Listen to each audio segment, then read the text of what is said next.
வணக்கம்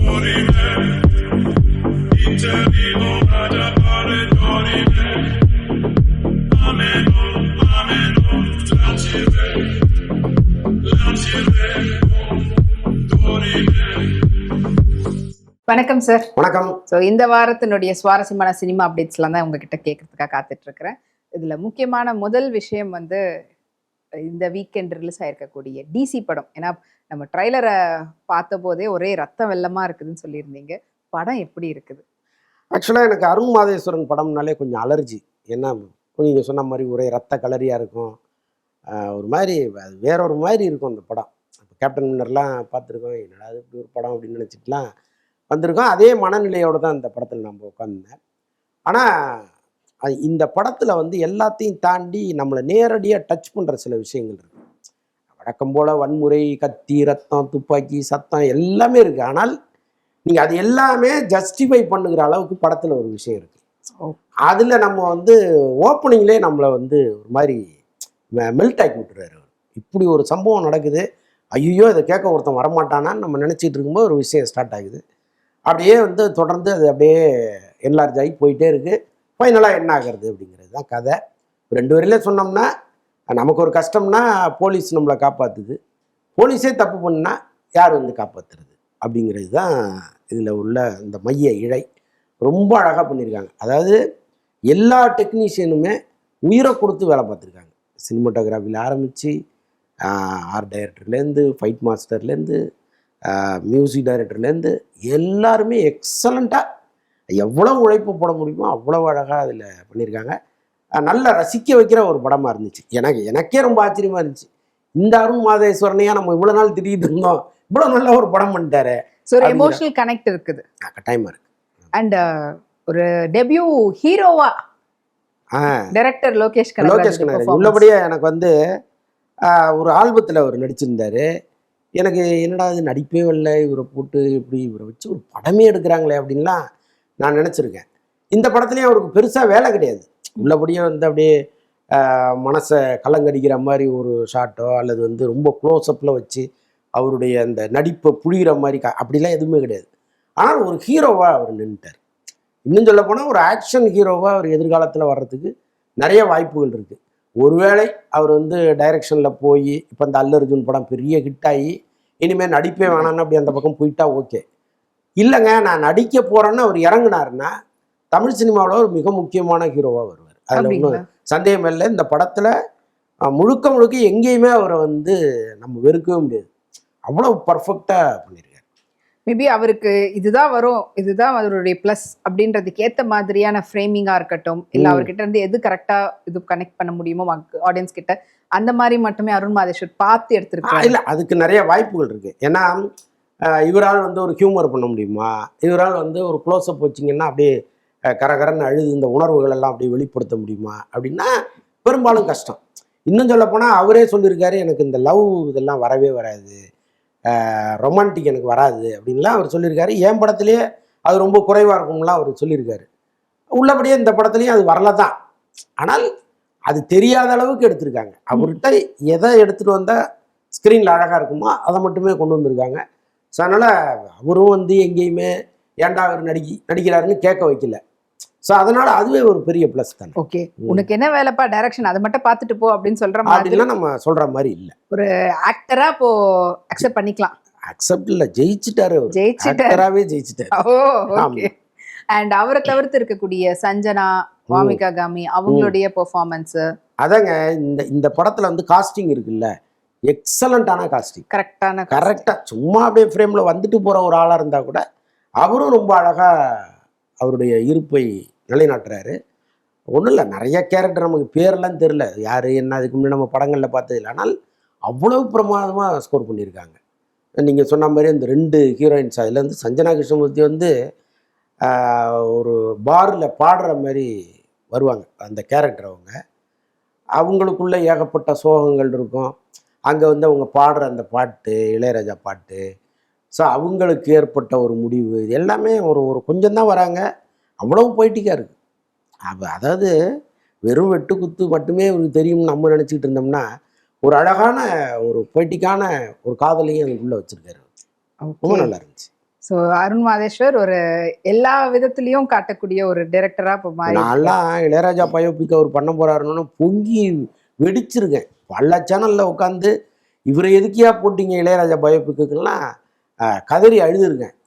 இந்த படத்துல வர்ற அந்த சஞ்சனா கிருஷ்ணமூர்த்தி ரோல் அந்த பொயட்டிக் ரோலை பார்க்கும்போது அந்த பிளே மட்டும் இருக்குல்ல, அதை மட்டும் தனியா எடுத்து போட்டீங்கன்னா ரொம்ப ஒரு பொய்டிக்கா ஒரு படம் அவரால் பண்ண முடியுங்கிறத நம்ம புரிஞ்சுக்கலாம். ப்ரூவ் பண்ணிட்டாரு. ஆமா, அதனால இளையராஜா படம் பண்ணுவதற்கும் ஒரு தகுதியான இயக்குனர் தான் அவர்.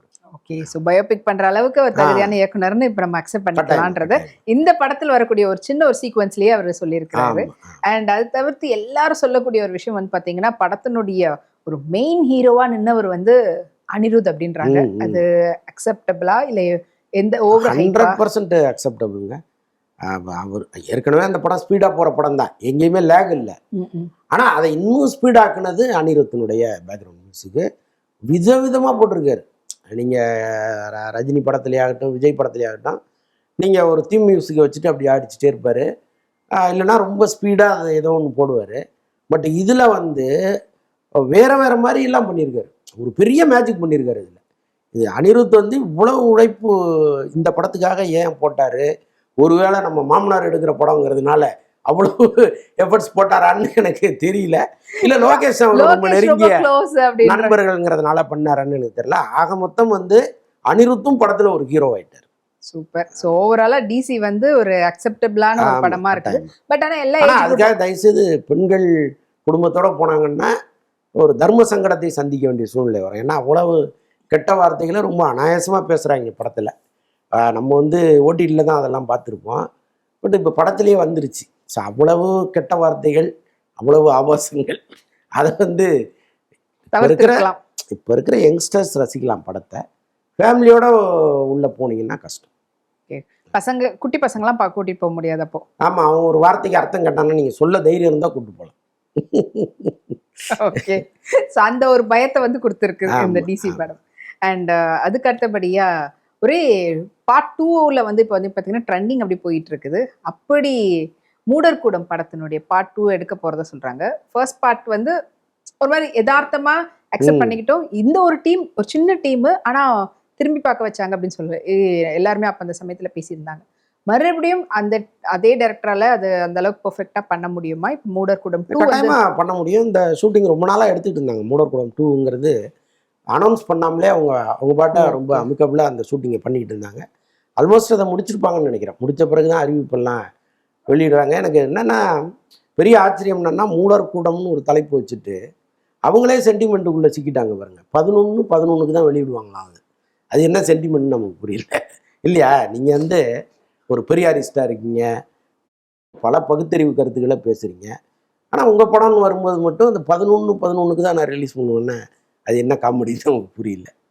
ஒருவேளை எல்லாரும் சொல்லக்கூடிய அந்த மாதிரியான ஒரு நேரத்துல பண்ணக்கூடாது அப்படின்னு யாராவது சொல்லியிருப்பாங்க. என்ன சொல்றேன், நீங்களே ஒரு பெரியாரிஸ்ட், எதுக்கு நேரம் காலம் பார்த்துட்டு பண்ண வேண்டியது தானே? உங்களுக்கு எப்போ சௌரியப்படுதோ பண்ண வேண்டியது தானே? அதுல என்ன அந்த நம்பர்? அது புரியல நமக்கு. ஓகே, இதுலயும் வந்து அந்த ஒரு இன்னசென்ஸை வந்து நம்ம சென்ட்ராயன் கிட்ட பார்க்க முடியுமா அப்படின்னு தெரியல. அண்ட் நவீன் அவர் டைரக்டரே வந்து எந்த அளவுக்கு இதுல வந்து பிளே பண்ண போறாருன்றதும் அதனுடைய கண்டினியூஷனா இருக்குமா, இல்ல ஃப்ரெஷ்ஷான ஒரு ஸ்கிரிப்ட் எடுத்து இதுல இல்ல அதோட கண்டினியூஷன் தான். அதோட கண்டினியூஷன் தான். இன்னொன்று சென்ட்ராயன்லாம் ரொம்ப பிரமாதமான ஒரு ஆக்டர். அவர் சரியான படம் அவருக்கு அமையிலே தவிர, ஒரு நல்ல படம் அமைஞ்சதுன்னா கட்டாயமாக அவர் ஸ்கோர் பண்ணக்கூடிய ஒரு டைரக்டர், ஒரு ஹீரோ தான் அவர்.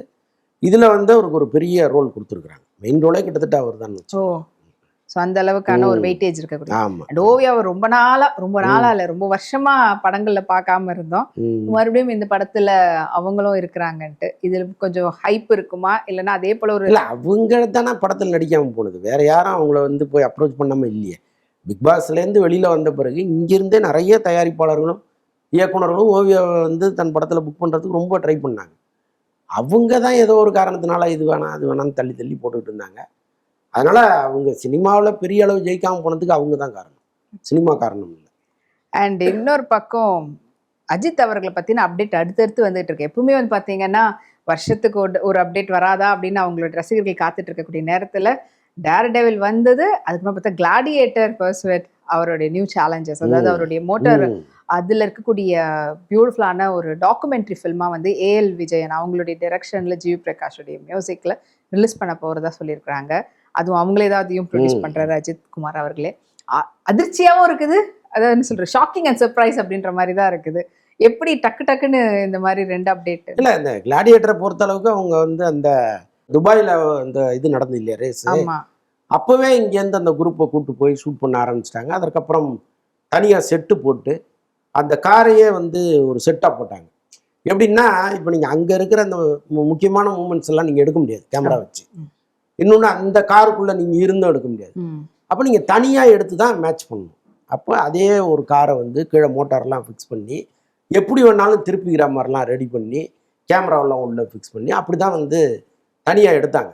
அதுக்குன்னே அஜித் வந்து சில நாட்கள் கால் ஷீட்லாம் கொடுத்துருந்தார். ஸோ அப்படி தான் இந்த படத்தை உருவாக்கியிருக்காங்க. ஆனால் என்ன இருந்தாலும் நீங்கள் அஜித்துங்கிற முகத்துக்காக தான் தியேட்டருக்கு வர்றேன், ஹெல்மெட்டை போட்டு மொத்தமும் மூடி 2 கண்ணு மட்டும் தெரியும் நீ பார்த்துக்கோ அப்படின்னா அதை எப்படி ரசிப்பாங்கன்னு எனக்கு புரியல. இல்லை, டாக்குமெண்ட்ரி அப்படின்னும் போது மேபி அவர் பேசலாம், அவர் கான்வர்ஸ் பண்ணலாம். நீங்கள் என்ன பேசினாலும் டாக்குமெண்ட்ரி ஒருபோதும் பொழுதுபோக்கு சினிமாவாக ஆகாது. இந்த அஜித்தை ரசிப்பவர்கள் பொழுதுபோக்குக்காக தான் ரசிக்கிறாங்க. நீங்கள் நல்லாவே பார்த்தீங்கன்னா தெரியும், அஜித்தினுடைய இந்த கார் ரேஸை லைவ் பண்ணுற சேனல்லாம் இங்கே இருக்குது. நீங்கள் போய் பார்த்தீங்கன்னா லைவில் எத்தனை பேர் பார்ப்பாங்கன்னா ஒரு 20 பேர் 30 பேர், அதுக்கு மேலே எப்போவுமே பார்க்க மாட்டாங்க. அதுவே ஒரு சினிமா ட்ரைலர்னு வைங்க, எவ்வளோ பேர் பார்ப்பாங்க? லட்சக்கணக்கில் போயிட்டு மில்லியன் கணக்கில் போகும் இல்லையா? அப்போ அதற்கும் இதற்குமான வித்தியாசம் இதுதான். இதை எதுக்கு ரிலீஸ் பண்ணுறாங்க, ஏன் பண்ணுறாங்கன்னு எனக்கு தெரியல, எதுக்கு அவ்வளோ செலவு பண்ணுறாங்கன்னு எனக்கு தெரியல. ஒரு டைரக்டரை வச்சு அது பெரிய எடிட்டிங்லாம் பண்ணி நான் சொன்னேன்ல இதுமாரி செட்டெல்லாம் போட்டு எவ்வளோ முயற்சி எடுத்து பண்ணுறாங்க. அது ஒரு ஆவணமாக வேணால் அவங்க பாதுகாத்து வச்சுக்கலாமே தவிர அது ரசிகர்கள் பார்த்து கொண்டாடி ஒரு பெரிய அளவு வசூல் அடையும்லாம் நான் நம்பலை. அதற்கு வாய்ப்பும் இல்லை. இது ஒருவேளை தியேட்டரிக்கல் ரிலீஸாக இருக்குமான்றது ஒரு பெரிய டவுட் தான். ஏதோ ஓடிடியில் பண்ணுறதுக்கு வாய்ப்பு இருக்கு. ஓடிடியில் பண்ணுவாங்க. ஏன்னா டாக்குமெண்ட்ரின்னும் போது ஓடிடியில் அதுக்கு நிறையவே ரெஸ்பான்ஸ் இருக்கும். ஸோ அவங்க ஃபேன்ஸ் எப்போ வேணா அது பார்த்துக்கலான்ற மாதிரி கூட இருக்கலாம். இன்னொரு பக்கம் இதே மாதிரி கார் ரேஸ் அப்போல்லாம் பார்த்தீங்கன்னா நிறையா ஆர்டிஸ்ட் எல்லாம் போய் பார்த்துட்டுலாம் இருந்தாங்க. டைரக்டர் வெங்கட் பிரபுவும் அப்போ போயிருந்தாரு, ஃபோட்டோஸ்லாம் போட்டிருந்தாரு, யுவன்லாம் போயிருந்தாங்க. மேபி அப்போ ஏஎல் விஜயா இல்லை வெங்கட் பிரபு அப்படின்ற இதுவுக்காகலாம் கூட்டிட்டு போய் காட்டியிருந்தாங்களோ, யார் டைரக்ட் பண்றது அப்படின்றதுக்காக வர வச்சிருப்பாரோ? இல்லை, வெங்கட் பிரபு வந்து அஜித் திட்ட தொடர்ந்து ஒரு முயற்சியில் இருக்கார். இந்த மங்காத்தா 2 பண்ணிடணுங்கிற முயற்சியில் அதுக்காக அவங்க போய் பார்த்துருப்பாங்க. ஆமாம்மா, அதுக்காக அப்பப்போ போய் பார்க்கறது, நான் இருக்கேன் சார் அப்படிங்கிறத நினைவுபடுத்துறதுக்காக போகிறது. ஸோ இதெல்லாம் நடந்துட்டு இருந்துச்சு. அந்த ரேஸ் நடக்கும்போது இவங்க எப்போ டாக்குமெண்ட்ரியாக அதை பண்ணணும்னு நினச்சாங்களோ அவங்களே இன்வைட் பண்ண ஆரம்பிச்சிட்டாங்க.